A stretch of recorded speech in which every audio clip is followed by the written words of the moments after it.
Hello and welcome to How to Log In. It's your host back again with yet another interesting tutorial video.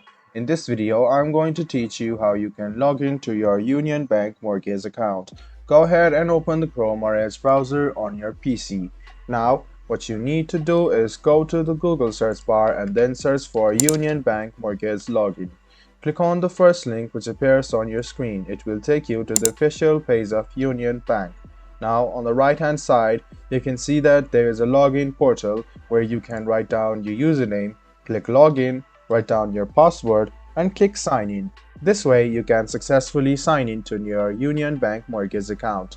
If you have forgotten your username or password, click forgot and you can reset your password once again.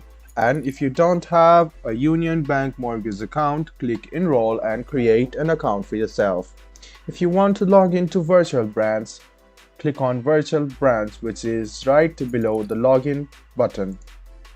It will take you to this portal where you can either log in, create an account, or start an instant video call with the customer service. So what you need to do is go ahead and log in and write down your email address and your password. Then hit next and you can successfully log into your Union Bank virtual branch as well. So this was a video on how you can log into your Union Bank mortgage account. I hope this video was helpful for you. If you still have any kind of confusion, please do mention this on the comment section down below. Like the video, subscribe to the channel and do hit the bell button for more. Hope to see you in the next video as well. Until then, goodbye and take care.